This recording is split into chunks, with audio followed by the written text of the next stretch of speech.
Muito bom dia a todas e todos. Bom dia, parabéns pela apresentação. Eu quero inicialmente agradecer, em nome do Percival, e saudar a todos os organizadores desse evento. Acho que é uma belíssima oportunidade da gente fazer algumas reflexões sobre temas que são candentes hoje na realidade brasileira e de difícil resolução. Vou botar minha máscara aqui.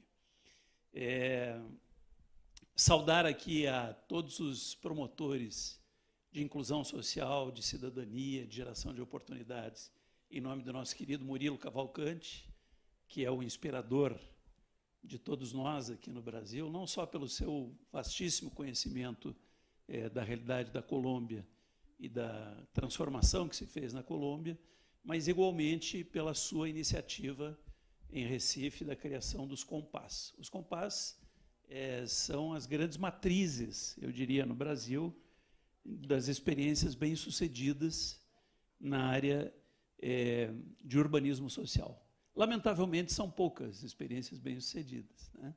E o Compás é aquela que inspira todos nós, inspira inclusive a experiência da qual eu vou contar alguma coisa a vocês, que é a experiência dos Territórios pela Paz e das Usinas da Paz no Pará. Essa experiência hoje é bastante robusta, ela é uma experiência também de escala, temos já 9 Usinas da Paz funcionando no Pará. Antes disso, há todo um processo que antecedeu esse funcionamento, essa implementação de equipamentos públicos. Não quero esquecer também de saudar todas as minhas companheiras e os meus companheiros do INSPER, que aqui estão, né? Que é também hoje um dos grandes promotores dessa ideia da segurança pública com o urbanismo social, né? De que não se possa discutir uma coisa sem a outra, né? E que a gente necessariamente precisa de uma ambiência de segurança pública para que entrem as experiências propriamente de inclusão e de geração de oportunidades, assim como a gente precisa das experiências de geração de oportunidades e de inclusão social para que se tenha efetivamente segurança pública de maneira sustentável ao longo dos anos. Então, o INSPER hoje, através do Laboratório Arquifuturo de Cidades, é um grande plantador dessa ideia em todo o Brasil, né? Isso vai se intensificar muito a partir do ano que vem. Agora, vou fazer minha propaganda também, aqui nós estamos promovendo agora no final de novembro, início de dezembro, 30 de novembro, 1º e 2 de dezembro, primeiro curso livre nacional, regime imersivo aqui em São Paulo, no INSPER, sobre urbanismo social e segurança pública, voltado para gestores e gestoras de todo o país, das áreas que eu chamo de segurança pública em estrito senso, que é aquela que a gente faz com a polícia, que é indispensável, mas também para aquelas que a gente faz na linha da segurança lato sensu, tudo aquilo que se faz na linha da prevenção, da promoção social, da inclusão, da geração de oportunidades, né? Então, isso vai ocorrer no INSPER e vai ser uma bela oportunidade de reunir gestores e operadores de todo o Brasil. Já quero estender o convite aqui ao Distrito Federal, depois a gente pode mandar o material para vocês, né? Mas eu dizia que me cabe apresentar, eu tenho que controlar um pouquinho o tempo, pelo que eu sei, eu tenho entre 15 a 20 minutos, é isso? Esses 20, eu que acrescentei já, na verdade, eram 15. Né? Só, tá bem. Nós precisamos, para que entre a minha fala, nós precisamos inverter o processo. Em geral, a gente mostra o vídeo no fim ou durante a fala. Eu queria começar, não sei se está na máquina já, queria começar mostrando para vocês um pequeno vídeo, deve ter 2 minutos. O governo do Pará está implantando mais uma usina da Paz, a 7ª do estado, a 3ª em Belém. A usina da Paz Jurunas Condor fica bem aqui, no final da Quintino, onde estes dois grandes bairros se encontram, rumo a um novo futuro. Queria muito que chegasse a usina aqui no bairro da Condo, e está sendo uma maravilha, muito bom. Vou fazer hidroginástica, vou ler porque eu gosto muito de ler. É um sonho que está se realizando para nós aqui do bairro e para mim. Com a usina, os jovens vão ter uma perspectiva de futuro totalmente diferente. Trouxe muita melhoria e vai trazer muita segurança também. O nosso governo está de parabéns por trazer esse belo projeto para o nosso bairro dos Jurunas. Eu quero me inscrever em tudo. Primeiro, bora começar com futebol. Quanto mais usina, pra gente vai ser melhor ainda. A Usina da Paz Jurunas Condor oferece 70 serviços gratuitos para a comunidade. Tem aulas de reforço para alunos do ensino fundamental, consultórios médicos e odontológicos, áreas de esporte e lazer, com escolinha de natação, judô, vôlei, emissão de documentos e dezenas de cursos de qualificação profissional, como culinária e até robótica. Usinas da Paz como esta já estão transformando a vida de milhares de pessoas. Já são mais de 570 mil beneficiamentos nas 6 unidades em funcionamento. 2 em Belém e as outras em Ananindeua, Marituba, Parauapebas e Canaã dos Carajás. Esse espaço representa para Canaã dos Carajás esperança. Usina da Paz hoje floresceu a vida de muitos moradores de Marituba. Aqui pra gente está sendo um presente de Deus. A Usina da Paz modificou a minha realidade. E nós, como moradores do bairro do Bengui, agradecemos imensamente, por esse presente. Usina da Paz Jurunas Condor. É o governo do Pará, produzindo cidadania e oportunidades por todo o Pará. Obrigado. Pode deixar uma das fotos ali exposta, que aí na hora eu falo um pouco do equipamento. Tem umas fotos aí que eu trouxe junto. Essa é uma das 7 usinas, uma das 9 usinas da Paz que nós temos hoje no estado do Pará. Eu queria brevemente contar para vocês como é que começou essa experiência. Já fiz uma referência lá às nossas muitas visitações ao Compaz e à inspiração que nos trouxe o Murilo com a sua equipe, mas queria contar brevemente como começou essa experiência. Eu não sou mais do governo do Pará, eu fui o secretário de Cidadania que criou essa ideia e implantou essa ideia junto com o nosso grupo, mas hoje tem uma outra condução à frente, e essa ideia, preciso dizer que ela teve a sua primeira raiz. Pode passar uma outra aí que eu acho que aparece um pouquinho melhor. Essa ideia teve a sua primeira raiz lá no Pronace 1 do Lula, Eu fui secretário nacional de Segurança Pública e fui, com o meu grupo, o grande implementador do Pronace 1, que hoje é bastante desconhecido para o país, mas que mereceria ser melhor conhecido, que foi o nosso primeiro, único e último programa de segurança pública objetivo no Brasil, infelizmente. Então, essa experiência surgiu um pouco naquele momento, e ela foi se desenvolver anos mais tarde no Pará, e ela começou basicamente pelo seguinte: eu era secretário de Segurança em Goiás, no ano famigerado de 2017, quando os índices de violência e criminalidade, vocês devem lembrar, subiram estrondosamente em todo o país. Foi o pior ano, acho que nos últimos 10 anos, o pior ano da segurança pública, e nós conseguimos, em Goiás, reduzir drasticamente os 12 índices criminais. Nem todos drasticamente, mas a metade drasticamente. Por conta disso, o então ministro Helder Barbalho me chamou a Brasília e me disse o seguinte: olha, eu estou em campanha, os dados indicam, as pesquisas indicam que eu vou vencer, e eu queria saber como é que eu posso resolver o maior problema do Pará, que é a insegurança pública. Eu sabia, pessoal, o que era isso, porque eu tinha ido ao Pará uns meses antes e tinha sido assaltado numa pequena caminhada, E ele me disse: olha, no Pará as pessoas não sentam mais na frente de casa, tem esse costume de puxar a cadeirinha e sentar na frente de casa no fim do dia, as pessoas não sentam mais, todo mundo tranca a porta, não é mais o Pará de antigamente. É um terror o que está acontecendo na insegurança pública. E ele me fez uma pergunta que eu considerei muito inteligente: como é que eu posso resolver o problema de segurança do Pará de maneira sustentável? E eu disse: bom, governador, me lembro que era dia de jogo do Flamengo, ele é fanático pelo Flamengo, ele deixou de ver o jogo lá em Brasília, não era governador ainda, e ficamos 2 horas conversando. Eu disse: olha, governador, sem simplificar demais, mas pela experiência de 30 anos trabalhando com segurança pública, eu quero dizer o seguinte: se o senhor quiser resolver o problema, eu não enxergo daqui que tem uma luz. 5 minutos, meu Deus do céu. Se o senhor quiser resolver o problema da segurança pública, estrito senso, com polícia, a polícia é importantíssima, ela é fundamental no processo, mas não é o único elemento. O senhor resolve rapidamente com o que a gente chama de saturação policial.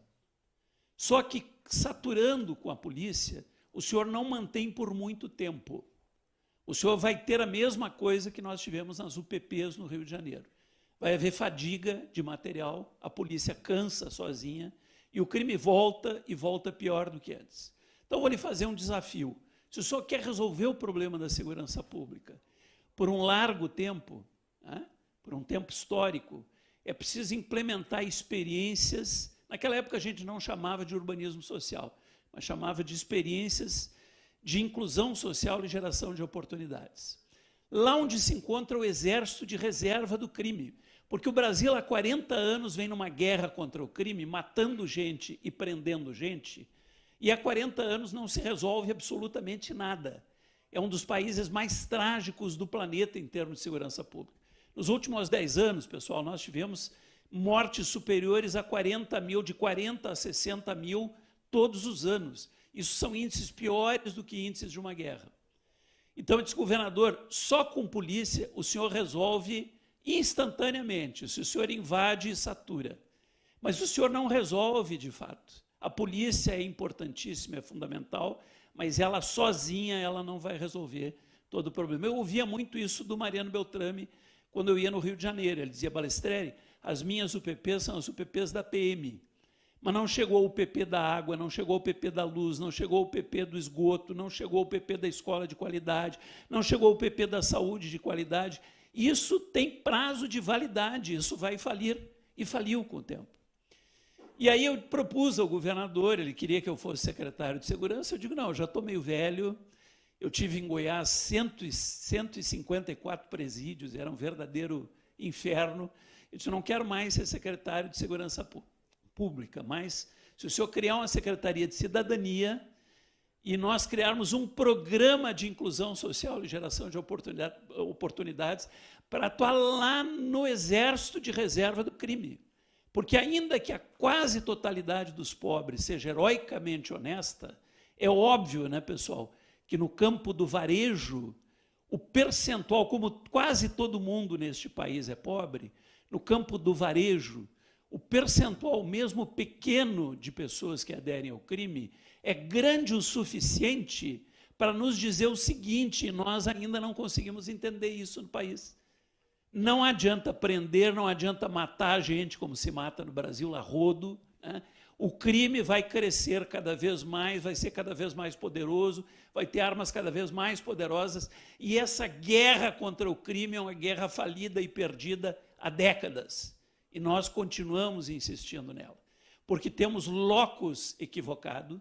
O locus não é na favela, não é na favela que está a liderança do crime organizado, o líder de crime organizado não mora em favela, é a atividade mais lucrativa do planeta, conforme o Moisés Naim, aquele que escreveu o livro Ilícito, dentre outros, que é um dos maiores especialistas em segurança do planeta. O crime organizado é uma indústria e líder de crime não mora em favela, os chefetes moram nas favelas. No máximo, os chefetes continentais, né? Quando o Fernandinho Beiramar disse, numa ocasião, que não sabia porque estava todo mundo tão preocupado com ele, que era peixe pequeno. Eu sou peixe pequeno. As pessoas acharam graça, ele literalmente é peixe pequeno. Ele não pega o seu jatinho particular e vai fazer negócios poliglotas em Miami e Amsterdã. Ele era um líder continental da droga, né? Então, o locus do combate é equivocado.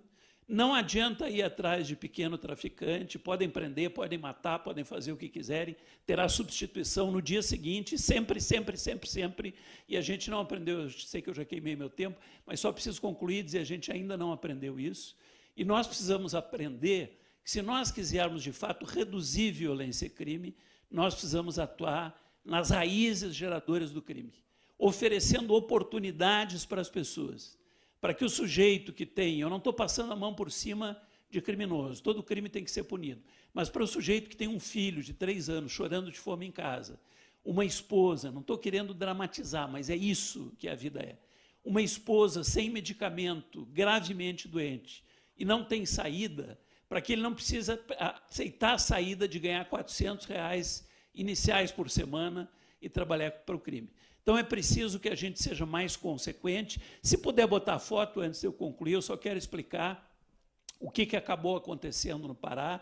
Nós, durante 1 ano e meio, trabalhamos com a rede escolar e comunitária, criamos um movimento muito denso e de credibilidade, chamado Territórios pela Paz, e, no final desse processo, no nosso caso, nós construímos 9 grandes equipamentos públicos, que tem piscina, tem dojo, tem quadra poliesportiva, tem quadra de futebol, tem cozinha industrial, tem fábrica, uma pequena fábrica de corte e costura em cada usina, e assim por diante. Nos inspiramos demais lá na experiência do Murilo, né? E continuamos nos inspirando. Eles continuam, não estão mais no governo, continuam se inspirando. A gente espera que tenha sustentabilidade. Essa é uma das experiências, não são muitas, essa é uma das experiências bem sucedidas no país. Se nós queremos continuá-las, pessoal, nós precisamos aproveitar foros como esse e fazer crescer essa ideia de que não se combate violência e criminalidade sem polícia. Mas não se combate violência e crime só com polícia.